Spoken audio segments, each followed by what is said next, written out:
भारत के संविधान को हाजिर नाजिर मानकर संविधान की शपथ लेकर कह रहा हूँ, जो कहूंगा 100% सच कहूँ। आपके सामने खुली छाती खोलकर उन बातों को कहने जा रहा हूँ जिनको बीवी के साथ बेडरूम में भी कहने में पसीना आता। छोटे मियाँ तो छोटे मियाँ, बड़े मियाँ सुभान अल्लाह। इसके पहले उनके मोहरे बोला करते थे, उसमें मुझे प्रकारांतर से शिखंडी कहा गया।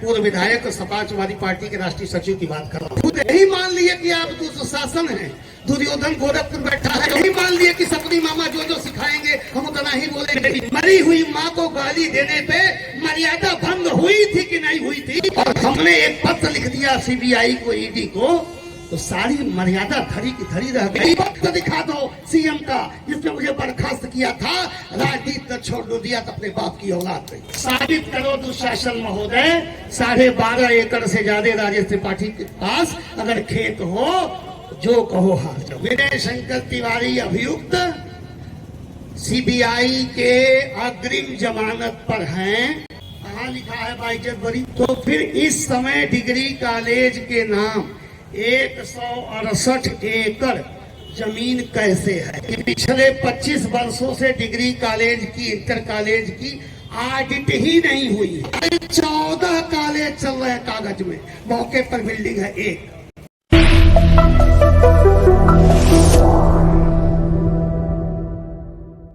भारत के संविधान को हाजिर नाजिर मानकर संविधान की शपथ लेकर कह रहा हूँ, जो कहूंगा 100% सच कहूंगा।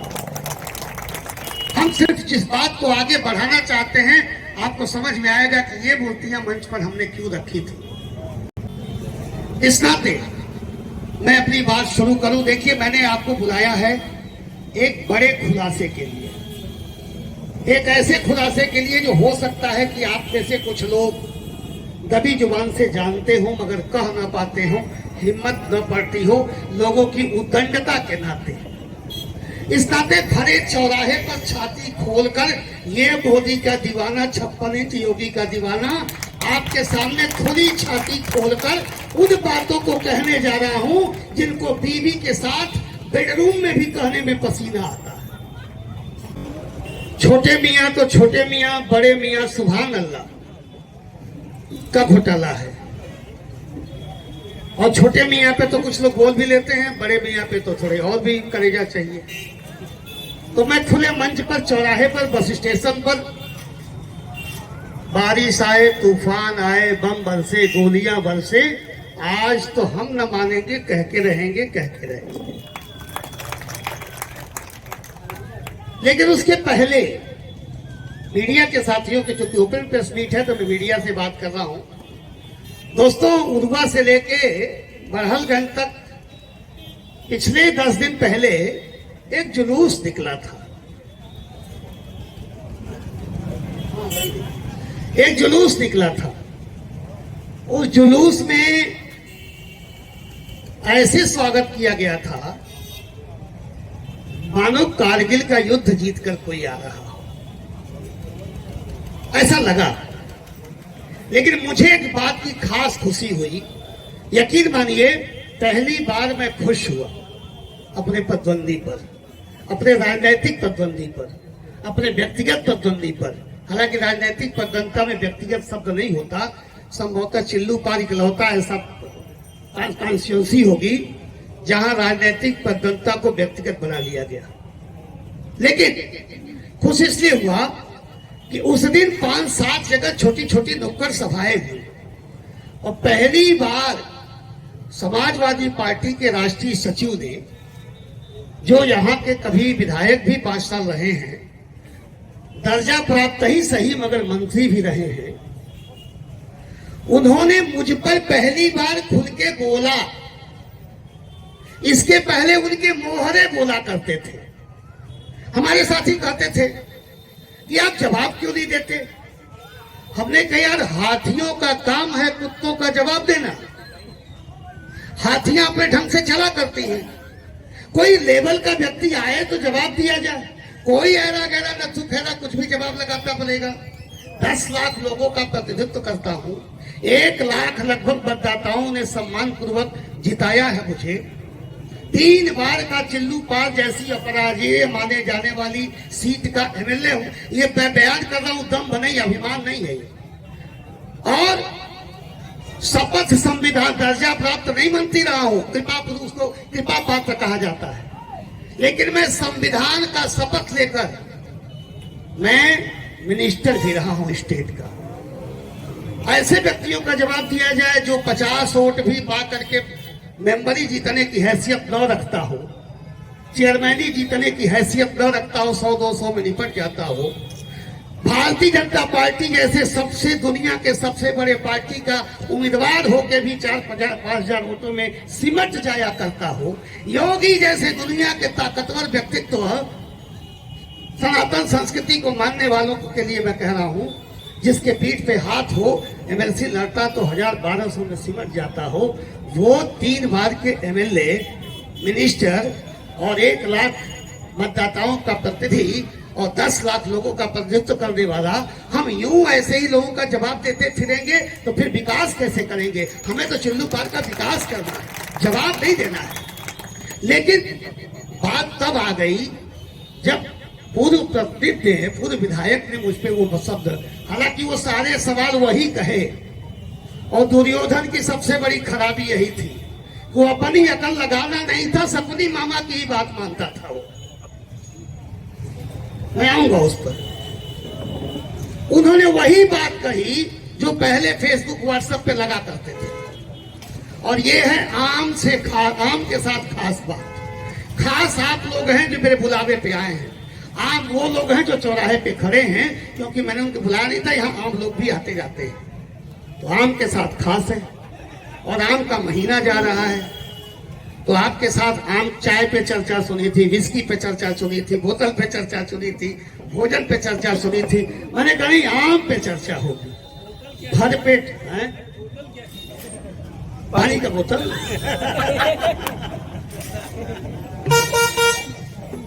तो भरपेट आम भी खाना है, भरपेट खाना है। और प्रकाश भाई से तो कंपटीशन भी हो गया, लग गया है प्रकाश पांडे जी से। तो उसमें 3 बातों, बहुत सारी बातें अलग अलग कही गई, उरुआ में, मदरिया में, जुमिला में, बड़हलगंज में। 3 बातों को कॉमन रूप से लेके मैं खुलासे पे आऊंगा, क्योंकि आम आपका इंतजार कर रहा है। 3 बातें, उसमें मुझे प्रकारांतर से शिखंडी कहा गया कि वो तो शिखंडी है। यह बात पहले भी मोहरे भी बोला करते थे।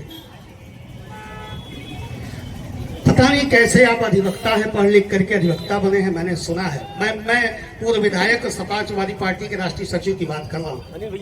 आपके डिग्री के आगे एडवोकेट लिखा है। शिखंडी किस खेमे में था? पांडवों के। खुद ही मान लिए कि आप कौरवों के खेमे में हैं, खुद ही मान लिए कि आप दुशासन हैं। दुर्योधन गोरखपुर बैठा है और चिल्लूपाल में दुशासन चिरहरण कर रहा था। खुद ही मान लिए कि सपनी मामा जो जो सिखाएंगे हम उतना ही बोलेंगे, खुद ही। और शिखंडी बना दिया आपने। तो क्या कहना चाहते हैं? शिखंडी ने तो भीष्म पितामह का वध कर दिया था, तो क्या ये मान लिया जाए कि भीष्म पितामह जा चुके हैं, केवल दुर्योधन और दुशासन बाकी है? आप कहना क्या चाहते हैं? मैं शिखंडी नहीं हूं, मैं शिखंडी नहीं हूं। आपने कैसे आता होगा मुझे, किन लोगों को भेजा होगा? सार्वजनिक मंच है, मर्यादा का मंच है, इससे ज्यादा इशारा में नहीं कहूंगा। वो कौन सा पैमाना था जिसने आपको जाके बताया होगा साहब वो तो शिखंडी है? कोई तो आपका अपना रहा होगा। मैं फिर कह रहा हूं, शिखंडी नहीं हूं। शिखंडी एक महारथी भी था, और उसके कारण में जाएंगे तो एक अलग पूरी कथा आती है। मैं कथा सुनाने नहीं बैठा हूं, मैं तो खुलासे की बात करने आया हूं। तो इसलिए ये कहता हूं, मत कराओ। आपने दुशासन की भूमिका अदा की है। मुझे कुछ लोग फेसबुक पर मर्यादा में युद्ध का नसीहत देते हैं। मुझे कहते हैं मृत मरे हुए लोगों की चर्चा नहीं की जाती। तो मैं जानना चाहता हूं, जब मेरी मां 15 अप्रैल 2007 को मर चुकी थी, और जब मैं बहुजन समाज पार्टी का टिकट लेके आया था, तो मेरे डीएनए कराना चाहिए, और मंच से कहा गया था पता करा लो इसके डीएनए में बाभन का खून तो होगा ही नहीं। मेरी मरी हुई माँ को गाली देने पे मर्यादा भंग हुई थी कि नहीं हुई थी? मुझे मर्यादा सिखाने वालों, मेरे बेटे पे, मुझ पे, मेरे बेटे को लेकर के गंदा इल्जाम लगाया गया। भावना में आके मेरा बेटा कोई गलत कदम उठा लेता तो फिर क्या होता? तुमने तब मर्यादा का ध्यान नहीं रखा। कर्ण का पहिया फंस गया है तो दुर्योधन को, कर्ण को मर्यादा याद आ रही है। मैं जानना चाहता हूं, मेरी पत्नी पे जितने घिनौने इल्जाम लगाया गया, कहा गया वो तो बेटा को पेट में कपड़ा बांध करके घूमती रही गांव-गांव और कहती रही मुझे बेटा होने वाला है। इतना घिनौना इल्जाम लगाते समय तुम लोगों को, मक्कारों को मर्यादा याद नहीं आई। और हमने एक पत्र लिख दिया सीबीआई को, ईडी को, तो सारी मर्यादा धरी की धरी रह गई। अब हमें मर्यादा सिखाने चले हो? तो मैं जानना चाहता हूं। तो पहली बात तो मैं शिखंडी का जवाब देना चाहता था। मैं शिखंडी नहीं हूं, और अगर आप शिखंडी की बात कर रहे हैं तो फिर अपने को दुशासन मानिए और मुझे भी मानिएगा, क्योंकि मेरा कन्हैया बैठा है लखनऊ में, मेरा कान्हा, मेरा बंसी वाला, सत्ताधीश, द्वारिकाधीश जिसको कहते थे, अब तो सत्ताधीश है यहाँ, उसी रूप में मेरा तो कान्हा है। मेरे अर्जुन बैठे हैं अगल बगल, मेरे नकुल बैठे हैं अगल बगल, मेरे सहदेव बैठे हैं अगल बगल, मेरी पूरी की पूरी मित्र मंडली पांडवों की बैठी है। दुर्योधन और दुशासन की तरह तुमने हमारे परिवार की मर्यादा का, जैसे द्रौपदी का चीरहरण दुशासन ने किया था दुर्योधन के कहने पर, और भीष्म पितामह चुपचाप देखता रह गया था, वैसे ही हमारे बेटे, हमारी माँ, हमारी पत्नी की मर्यादा का तुम लोगों ने चीरहरण किया। तो दुशासन यह लोकतंत्र है, यह बाबा साहब का युद्ध चलता है, संविधान का कानून चलता है, यहाँ मौत की सजा नहीं दी जाती। यहाँ पे लोकतंत्र में जनता जनार्दन का कान्हा के रूप में आती है। तो निश्चित रूप से ऐ दुशासन, ऐ दुर्योधन, तेरा भी हस्र वही करेगी 27 में, यह जनता पांडवों वाली जो उस दुर्योधन दुशासन उस शकुनी का हुआ था। स्वागत हो रहा था, मैं आऊंगा स्वागत पे इस कागज के साथ। अब दो जवाब और दे लो। एक तो शिखंडी कहा गया था, दूसरा कहा गया था कि लोकायुक्त की जांच में भ्रष्टाचारी पाए जाने वाले के बारे में क्या बात करें? आप पढ़े लिखे लोग हो, पत्रकार, मीडिया जगत का मूर्धन्य लोग यहाँ बैठे हैं, विद्वान लोग बैठे हैं, शिक्षक बैठे हैं। बताया जाए कोई व्यक्ति भ्रष्टाचारी साबित होता है तो उस पे एफआईआर करा के उसे जेल भेजा जाता है कि नहीं? क्या मैं जेल गया? क्या मेरे ऊपर एफआईआर हुआ? तुम्हारे कहने मात्र से सच ये है, एक चैलेंज स्वीकार करो दुशासन महोदय और तुम्हारे शकुनी मामा भी, एक चैलेंज स्वीकार करो। पत्रावली बैठी है आज भी मुख्यमंत्री के ऑफिस में, निकाल पाओ तो निकालो। देखो उस पे राजेश त्रिपाठी ने रिजाइन लेटर लिखा था, मुक्ति पद को स्वीकार किया था, मंत्री पद को ठोकर मारी थी। वो आज भी पत्र मौजूद है, साबित कर दो कि मैंने बर्खास्त मुझे किया गया था। वो पत्र दिखा दो सीएम का जिसमें मुझे बर्खास्त किया था। राजनीति न छोड़ दिया तो अपने बाप की औलाद गई। स्वीकार करो चैलेंज, और अगर नहीं साबित कर पाए तो तुम स्वीकार करो चैलेंज, राजनीति से छोड़ के भाग चलोगे। तीसरी बात और अंतिम बात कह के मैं आऊंगा खुलासे पर। अगले ने कहा कि मेरे बाप के पास, मेरे पूर्वजों के पास 9 डिसिमिल भी जमीन नहीं थी और मेरे पास 100 एकड़ जमीन है पलथड़ गांव में। जी संधान भाई, आप बधाई जरूर दीजिएगा, मैं समझ सकता हूं। ये रही मेरी खतौनी के कागज। साबित करो दुशासन महोदय, 12.5 एकड़ से ज्यादा राजेश त्रिपाठी के पास अगर खेत हो, जो कहो हार जाऊंगा। और एक ही इतना ही होता है। अपने बाप का इकलौता बेटा हूं, इसे भी हमने अब बेटे के नाम कर दिया है, पत्नी के नाम कर दिया है। क्यों किया है वो फिर कभी दूसरी बात पे करूंगा। लेकिन ये रहा 12.5 एकड़। आप कहते हो कि 9 डिसमिल जमीन थी। अरे अकलदार महोदय, आप तो ठाकुर ब्राह्मण की राजनीति करते हो, बगल में ठाकुर राज बहादुर सिंह को बैठा के चलते हो।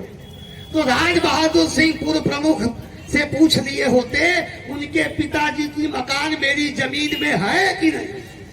गेरवा पत्थर की बात छोड़ो यार, लोकायुक्त की जांच कराने वाले एप्लीकेशन देने वाले थे सी विजय प्रकाश शुक्ला, जो आज हमारे उनके अच्छे संबंध है। तो मैं कहता हूं कि दुश्मनी करो तो इतनी गुंजाइश रखो कि जब नजर मिले तो फिर शर्मिंदा न होना पड़े। विजय प्रकाश शुक्ला से तो पूछो, विजय प्रकाश शुक्ला की जो मकान पूर्वजों की है वो राजेश त्रिपाठी के पूर्वजों की जमीन में है कि नहीं। डुमरी प्राइमरी स्कूल, मेरा भाई बोल रहा है, पीड़ित है वो भी। प्राइमरी स्कूल डेरवा वो मेरी जमीन में है कि नहीं। बाल संग्रहालय डेरवा मेरी डुमरी वो मेरी जमीन में है कि नहीं। हवालनाथ बाबा का मंदिर मेरी जमीन में है। मैं डेरवा और बलथर की बात नहीं, मैं डेरवा और डुमरी की बात कर रहा हूँ। अरे डेरवा, डुमरी, बलथर 3 गांव में हमारे पूर्वजों की प्रॉपर्टी रही है। तुम कहते हो 9 डिसमिल का मालिक है। झूठ की भी हद होती है। अब आइए झूठ का उदाहरण। क्यों कहा हूं झूठ है, ये मानेंगे नहीं। ये मैं मीडिया के साथियों को भेज रहा हूं। ये जानते हैं क्या है? सीबीआई कोर्ट, ईडी के न्यायालय ने जो फैसला दिया है जज साहब ने, उसकी ये 3 पन्ने की कॉपी है। 3 पन्ने की कॉपी है। इसीलिए मुझे विलंब हुआ थोड़ा प्रश्वासता करने में, क्योंकि इसे निकलवाने में मैं तो निकलवा नहीं सकता। जब तक दुशासन का कोई चहेता नहीं जाएगा तो मिलेगा नहीं। अब वो कौन है वो आप खोजिएगा। इस पे साफ लिखा है, कह रहे हैं बरी हो गए बाइज्जत। कहा गया कि ये तो जो है फटकार लगाई गई। अरे लिखित में लिखा है कि विनय शंकर तिवारी अभियुक्त सीबीआई के अग्रिम जमानत पर हैं और हम शर्तों के अनुसार इन्हें 3 शर्त लगाकर जमानत पर मुचलके पर रिहा कर जमानत देते हैं। शर्त नंबर 1, लंबा नहीं जाऊंगा, शर्त है ईडी के न्यायालय की। पहला शर्त है आवेदक अभियोजन साक्ष्य के साथ छेड़छाड़ नहीं करेगा। दूसरा, आयोजक अभियोजन पक्ष के साथियों पर दबाव नहीं बनाएगा। तीसरा, आयोजक विचारण न्यायालय पर जब जब न्यायालय बुलाएगा हाजिर होना पड़ेगा। कहाँ लिखा है बाइज्जत बरी? ये झूठ फैला के 25 साल तो लोग राज किए ही किए। झूठ फैला करके 5 साल भी, 17 से 22 भी वही काम किए। फिर झूठ का फुलिंदा। ये मैं मीडिया के साथियों को बंटवाने के लिए कहूंगा कि किस कोई साथी आएगा भी देता हूं आपको।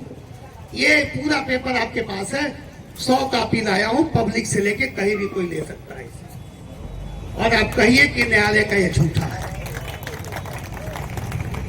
अब आइए खुलासे पर, जिसके लिए मैं मीडिया को बुलाया हूं। ये जो मोटी फाइनल देख रहे हैं, मुझको तो आप कहते हैं कि मैंने 9 डिसमिल से 100 एकड़ कर दिया। प्रिंट मीडिया के साथियों, इलेक्ट्रॉनिक वीडियो के साथियों, दांतों तले अंगुलियां आपके भीतर जाएंगी। बड़हलगंज डिग्री कॉलेज और बड़हलगंज इंटर कॉलेज की जमीन काली बाबू के परिवार ने दान में दिया था और पंडित भृगुनाथ चतुर्वेदी ने पंडित नेहरू से मांग करके सेना के पड़ाव की जमीन को कृषि फार्म के लिए लिया था। तब ये डिग्री कॉलेज 1960 में खुला था।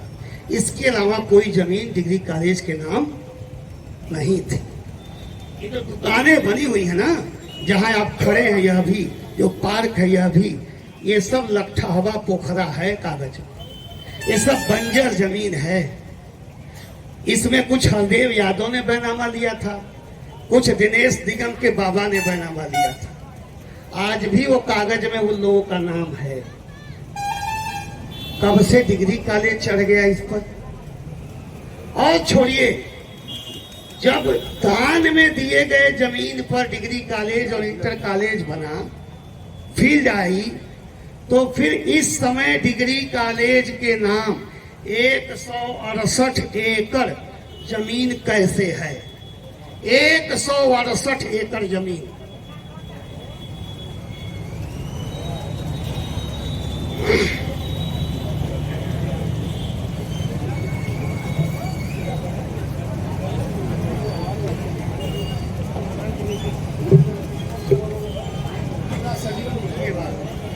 एक 168 एकड़ जमीन लिखिएगा, बता रहा हूं। बेलिया में 5.6 एकड़, फिर बेलिया में 19.56 एकड़, फिर बाछेपार में 4.10 एकड़, खड़ेसरी में 18.2 एकड़, चिल्लू पार में 5.5 एकड़, जयपुर देवहरा में 30.30 एकड़, कुटिया दीप शाह में 18.5 एकड़, गोनघट में 9 एकड़, चिल्लू पार में 1.25 एकड़, कल्याणपुर में 6.5 एकड़, कल्याणपुर में 5.5 एकड़, नरहरपुर में 34 एकड़। भैया यहाँ कौन डिग्री कॉलेज खुलत बा?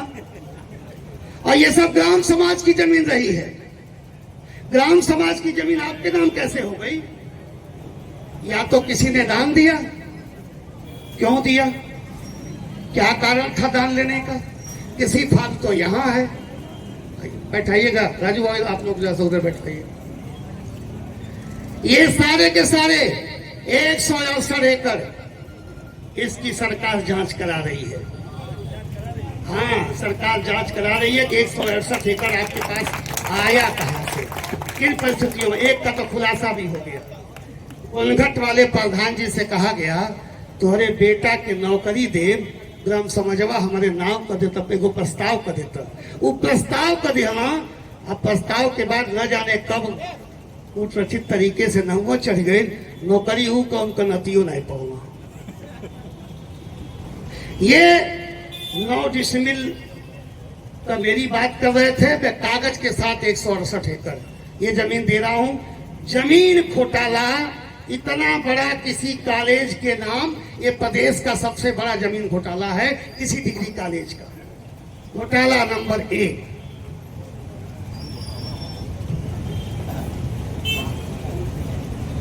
घोटाला नंबर 2, नेशनल डिग्री कॉलेज में मैंने सुना, मुझे जानकारी लगी कि पिछले 25 वर्षों से डिग्री कॉलेज की, इंटर कॉलेज की ऑडिट ही नहीं हुई है। सरकार का पैसा आता है तो मास्टर की तनख्वाह दी जाती है, सरकार का पैसा आता है तो चपरासी की तनख्वाह दी जाती है, यूजीसी का पैसा आता है तो बिल्डिंग बनता है, सीआरएसआर फंड का पैसा आता है तो और कार्य होता है, मंडी समिति के भी पैसे आते हैं। ये इसका ऑडिट नियमतः हर साल होता है। अब इतने आतंक में, जो बेडरूम में भी पत्नी से भी साए साए बात करने का माहौल रहा हो, किस ऑडिटर की हिम्मत है, कितना करेगा? मैंने कहा मुझे कागज चाहिए। अब कागज कोई अपना ही तो देगा। आपकी अलमारी से न ईडी वाला कागज मैं पा सकता, न सीबीआई वाला कागज मैं पा सकता, और न कॉलेज वाला पा सकता। होगा तो कोई आपका चहेता ही जो मेरे तक पहुंचाया है। वो कौन है? वो आप जाने, मुझे नहीं पता, मुझे नहीं पता। मैं कागज दे रहा।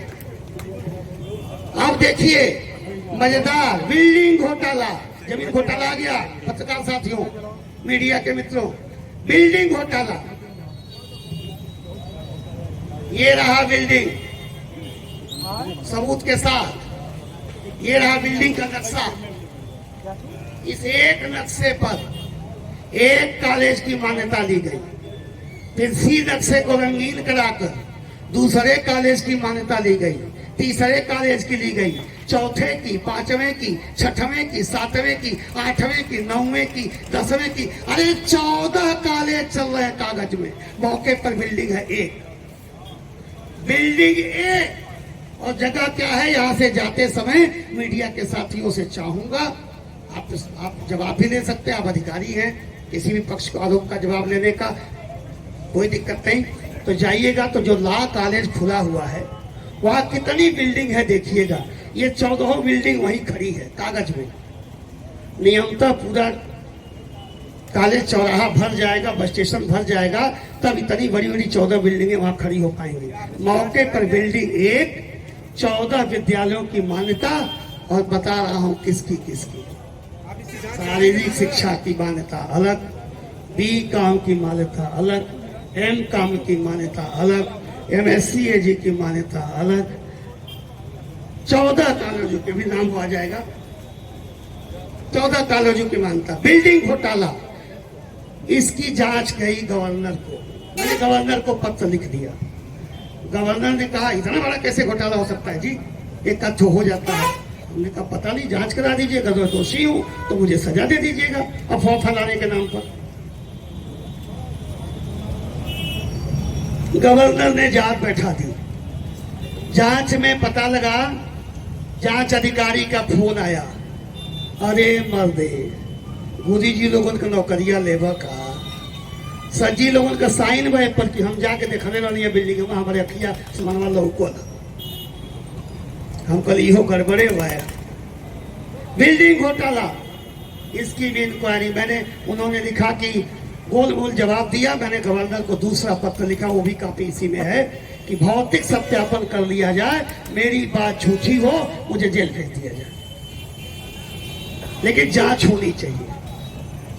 अब आइए, बिल्डिंग घोटाला, जमीन घोटाला बता दिया, छात्रवृत्ति घोटाला। पिछले 14 वर्षों से डिग्री कॉलेज में जो पिछड़े जात, अनुसूचित जात की जो छात्रवृत्ति आती थी, सब गांव का 8 करोड़ का छात्रवृत्ति घोटाला पहले चरण में पकड़ा गया है। अब इस मास्टर साहब लोग गांव गांव जाके लइकवा के 1000 रुपया दे के लोग साइन करावता, लिख का हम 1000 रुपया अकली का पेड़, आज वो साइन करी स्टैंप पेपर पर, डेटवा तो राज कराई ना स्टैंप पर। छात्रवृत्ति घोटाला, इसके अलावा बता रहा हूं भी, इसके अलावा राष्ट्र गौरव घोटाला। आदरणीय मीडिया के साथियों, हम ग्रेजुएशन के लोग हैं तो आपको पता होगा, एक बार first year, second year, third year में एक बार राष्ट्र गौरव की एग्जाम हम लोगों को देना पड़ता है। डिग्री कॉलेज के मास्टर साहब बैठे हुए हैं, जिस साल आप करेंगे उस साल उसकी फीस आपको जमा करनी पड़ेगी। बड़हलगंज डिग्री कॉलेज में क्या हुआ, देहले बड़ो परीक्षा दी है थर्ड ईयर में, लेकिन पीबीएस में भी फीस लिया गई, सेकेंड ईयर में भी फीस लिया गई, और राष्ट्र गौरव को थर्ड ईयर में भी दिया गया। 3 बार। और वो घोटाले में, वह जांच में पाया गया कि राष्ट्र गौरव घोटाला डिग्री कॉलेज में, बड़हलगंज नेशनल डिग्री कॉलेज में हुआ है। वह गवर्नर की रिपोर्ट में, ये सारे पेपर मुझे गवर्नर के द्वारा भी भेजे गए हैं कि ये जांच में आया है। राष्ट्र गौरव घोटाला, राष्ट्र के गौरव में भी घोटाला। कार्पस फंड घोटाला, पिछले 14 वर्षों में 3 वर्षों को छोड़ दीजिए तो बाकी का पूरा हड़प लिया गया। कार्पस फंड घोटाला, वह भी घोटाला जांच में आ गया। जांच कमेटी ने तय किया कि यह घोटाला किया गया है, इस पे भारी वित्तीय अनियमितता की गई है। इसके अलावा यूजीसी फंड घोटाला, शोध के लिए एक मास्टर साहब को पैसा आया, बड़े मियां बुलाए और कहे पैसा ना, 3 करोड़ रुपए वो उनको ले लिया। जब हमने जांच के लिए लिख दिया और जब जांच आई तो हाली उनके खाता में पैसा भेजल गई। हम कहनी फिर मूर्खे पेड़ वाला लोगों, वो समय का रुपया ये समय डालत बाड़ा जचवा में तो फिर फंस जाइबा होला। अगले ने फोन किया, अगले ने नहीं किया, बेचारा नौकरी चल जाई। उसके किसी चाहते ने फोन किया, हई आई हाल बा रुपया तो मिल गए, और हमारे कम से कम थैली सुनाई जाए, जर्नल वगैरह प्रकाशित कराई। यानी यूजीसी फंड घोटाला, सीएसआर फंड घोटाला, बिल्डिंग के पैसे आए, विधायक निधि के पैसे आए, मगर बिल्डिंग एक फंड कई। बिल्डिंग सीआरएस फंड घोटाला और हॉस्टल जमीन घोटाला। महेश जी आपके लायक चीज है ये। एक पिताजी के नाम पर इनके एक टेक्निकल इंस्टीट्यूट वर्षों से खंडहर बना पड़ा है, जहां पहले डिग्री कॉलेज का हॉस्टल हुआ करता था। आदरणीय खतौली में 120 नंबर खतौली में 5 एकड़ गढ़ा यानी पोखरा और 1.25 एकड़ उसके चारों तरफ भीता। भैया समझाइएगा, भीता की जमीन डिग्री कॉलेज की होती है कि सरकार की? पोखरा डिग्री कॉलेज की होती है कि सरकार की? चारों ओर से ऊंची ऊंची चार दीवारी दे करके, अरे वो नगर पंचायत बरहलगंज का वो संपत्ति है। वो संपत्ति डिग्री कॉलेज की भीता नहीं हो सकता, सरकारी संपत्ति है, कोई निर्माण भी नहीं आप कर सकते। तो यानी पोखरा और भीता घोटाला, हॉस्टल घोटाले के नाम पर मंडी समिति से पैसे बहुत आते हैं। जो 168 एकड़ लिए गए हैं जमीन, उस पे न कितने लोन लिए गए हैं, खेती के कितने सरकारी मुआवजे आते हैं बाढ़ में बह जाने का, वो आंकड़ा अगली बार। ये घोटालों के एक लंबी फहरिस्त मेरे पास है। एक ब्राह्मण शिरोमणि तथा कथित बेलादार के इनके बहुत प्रिय है, नाम ले रहा हूं, मैं जानता हूं उनका वीडियो बाद में बनवाकर प्रिंसिपल साहब की तरफ से जारी कराया जाएगा। पंडित दीनानाथ मिश्रा, मिश्रा ब्राह्मण होते हैं ना, उनकी बेटी खून के आंसू रो रही है। कॉलेज में बड़े पैमाने पर पैसा लेकर के बच्चों को दूसरे को बैठा करके पास कराने का एक गंदा खेल यहाँ फेल पास घोटाला चल रहा है। उस बिटिया को अपने मन से याद करके आई थी, उसने कहा गया कि ये वाली कॉपी इसको दे दो। उसने कहा मैं ये कॉपी क्यों दूंगी, मैं पास होंगी, मेरा नंबर आएगा। उसकी कॉपी छीन करके उसकी जबरदस्ती उसको रिस्ट्रिकेट कर दिया गया। वो मेरे दरवाजे से लेकर कुलपति के दरवाजे तक वो लड़की दौड़ती रह गई, रोती रह गई, मगर ये तथाकथित ब्राह्मण शिरोमणि के लोग उस लड़की की जिंदगी खराब कर दिए, वो नहीं आगे बढ़ पाई। ये चेहरा है खिलौना इन लोगों का। न ये लोग ब्राह्मण के हैं, न क्षत्रिय के हैं, न वैश्य के हैं, न शूद्र के हैं। ये अपने के लिए केवल है, खुद के लिए जीने वाले लोग हैं। ये घोटाला मैं आप सबके सामने प्रिंट करके लाया हूं, इसे मैं आपको देना चाहता हूं। ये पूरी प्रति है हमारे पास, और ये सारे के सारे पर कुछ ने गवर्नर ने जांच करा दिया है, कुछ को गवर्नर के आदेश पर दूसरे विभाग अलग अलग जांच कर रहे हैं, कुछ को राजस्व जांच कर रहा है, कुछ की यूनिवर्सिटी कर रही है, कुछ की उच्च शिक्षा अधिकारी कर रहे हैं। पूरा खानदान बेल पर है और जांच पर है, और झूठ बोला जा रहा है कि लड़ेंगे तो जीतेंगे।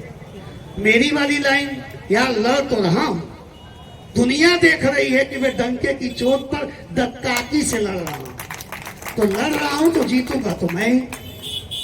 बाकी पार्टी जाने किसको लड़ाएगी किसको नहीं, लेकिन लड़ाएगी अगर पार्टी, ये तो पार्टी का विषय है, ये चुनावी मंच नहीं है, ये राजनीतिक मंच भी नहीं है। मैंने अपने सपा और बसपा के कांग्रेस के मित्रों से भी कहा था कि यह भ्रष्टाचार के खिलाफ एक हमला है। मोदी सरकार ने कहा है, मैंने पीएमओ को पत्र लिखा है, उसकी भी कॉपी मेरे पास है। मैंने पीएमओ को पत्र लिखा और कहा कि आप कहते हैं कि भ्रष्टाचारी चाहे जितना बड़ा ताकतवर, चाहे जितना सत्ता के रसूखों के पास हो, बक्सा नहीं जाना चाहिए। तो मेरे भी छोटे से इलाके में एक बड़ा भ्रष्टाचारी खानदान रहता है, ये भी बक्सा जाना नहीं चाहिए। इस नाते मैं ये बात आपके सामने कहना चाहता हूं कि इस गलतफहमी में न रहिएगा कि इनको कोई बाइज्जत रिहा किया गया है। कोई रिहा नहीं किया गया है। एक सज्जन ने कहा कि मैं भी उस भीड़ में आके सवाल पूछना चाहता हूं, किसी से संदेश दिलवाए।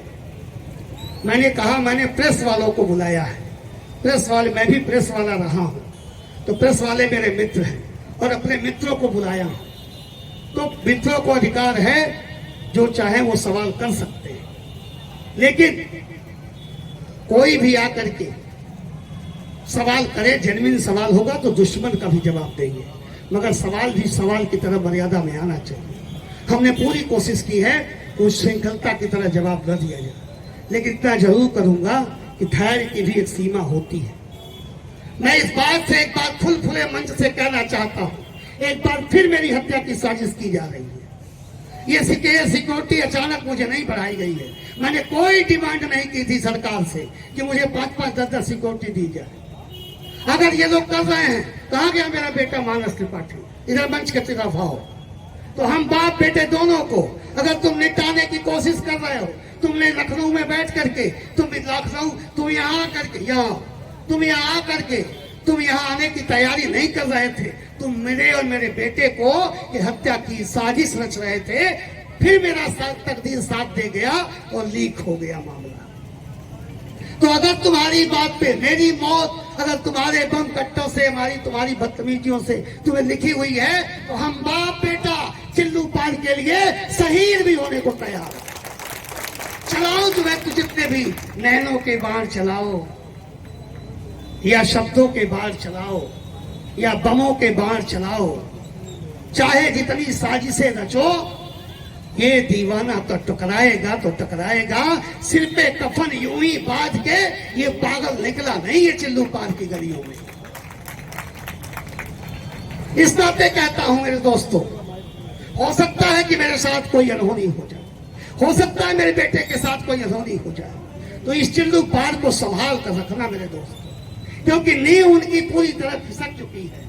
जिस तरह से ये पोथा देख रहे हैं आप, यह पोथा जिस दिन दिल्ली के ईडी, दिल्ली के अभी सीबीआई का वापस लाना इनको बाकी है।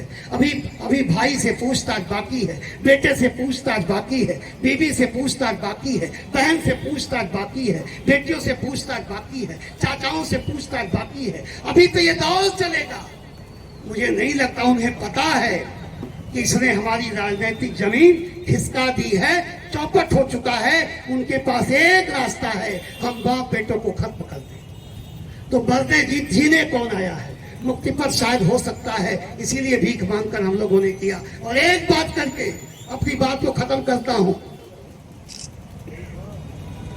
एक कलेजा और देख लो, हमारे और तुम्हारे में तुलना कर लेना मेरे दोस्तों। मुक्ति पथ राजेश त्रिपाठी, महेश कुमार, रामविलास यादव से लेके हमारे दोस्तों ने मिलकर बनवाया, जनता से भीख मांग करके। कहा गया मुक्ति पथ और अध्यक्ष और मंत्री में से एक पद लो। हमने मुक्ति पथ चुना था क्योंकि मुक्ति पथ मेरी पहचान थी, मंत्री पद को छोड़ दिया था। लेकिन दूसरा कहता है नहीं, दोनों छोड़े के लिखल लाला। मैंने दुश्मन की भी बात मान ली और पिछले साल ही नगर विकास विभाग को पूरा मुक्ति पथ सौंप दिया। करोड़ों की प्रॉपर्टी, नाम जुड़ा उससे है कलेजा कि पंडित भृगुनाथ चतुर्वेदी के नाम पर, पंडित भृगुनाथ चतुर्वेदी, आगड़ी सी गंगा पाड़े, हाजी जहूर, या डॉक्टर राजा राम जी, डॉक्टर मुरलीधर दुबे जी जैसे तमाम, काली बाबू, राम लखन अग्रवाल जैसे लोगों ने मिलकर के डिग्री कॉलेज बनवाया था। भ्रष्टाचार साबित हो गया है कलेजा कि राजेश की तरह जैसे मुक्ति पद छोड़ दिए, डिग्री कॉलेज, इंटर कॉलेज की प्रबंधकी छोड़ पाओगे? दिखाओ कलेजा। और आखिरी बात करके सरकार से मैंने अपील की है, मीडिया को बता रहा हूं, सरकार की यहाँ प्रबंधक लोग बैठे हैं, आगड़ी मास्टर साहब भी जन शुक्ल जी रहे हैं। एक नियम है कि जो व्यक्ति प्रबंधक होगा उसका ब्लड रिलेशन का कोई व्यक्ति नौकरी उस कॉलेज में नहीं कर सकता। न साला, न बहनोई, न फूफा का लड़का, न मामा का लड़का, न साले का लड़का, कोई भी नहीं कर सकता। नियम है ब्लड रिलेशन का। साबित हुआ है 8 लोग ब्लड रिलेशन के लोग वर्षों से दोनों कॉलेज में नौकरी कर रहे हैं। अब मैं किसी के पेट पे लात तो मार नहीं सकता, तो मैंने सरकार से कहा है जांच कराइए। और एक घोटाला जो यहाँ दुकान घोटाला है, कॉलेज की फील्ड पर 200 दुकानों को लिया गया और 200 दुकानों को लेकर के उसको 10-10 लाख रुपए में बेचा जा रहा है। 10 लाख रुपया एक दुकानदार से लिया जा रहा है और 10 लाख रुपया लेकर उसे कॉलेज के खाते में नहीं, निजी खाते में लिया जा रहा है। किराया भी कॉलेज के खाते में नहीं जाता, निजी खाते में जा रहा है। मैंने कहा सरकार क्यों नहीं इसे, इन सारी जांच में बात सही पाई जाती है तो प्रबंध तंत्र लेकर के सरकार अपने हैंडल करे। दुकानदार भी खुश, मास्टर भी खुश, कर्मचारी भी खुश, प्रिंसिपल भी खुश, जनता भी खुश। एक आदमी से लेके और 1000 लोग खुश हो जाएं तो क्या बुरा है। मैंने सरकार को लिखा है। अब कहा जाएगा साहब ये तो ठाकुर भवन हो रहा है, लिखूं चिट्ठी मैं, घोटाला करो तुम और अंत में आ जाओगे ठाकुर भवन पे। तो ये जनता चिल्लू पार अब समरसता के रास्ते पर चल पड़ा है। हर जाति वर्ग के लोग एक दूसरे को कंधा से कंधा मिलाकर चलने को तैयार हैं। तुम्हारी जात बांटने की नफरत अब काम नहीं आएगी। अपनी हरकतों से बाज आओ दुशासन, दुर्योधन और सपनी मामा। हम तीनों को यह चेतावनी देते हुए अपनी बारी को दे रहा हूं विराम। बोलता हूं पूरे मनोयोग से जय श्री राम। और आइए मिलकर खाते हैं खूब पेट भर।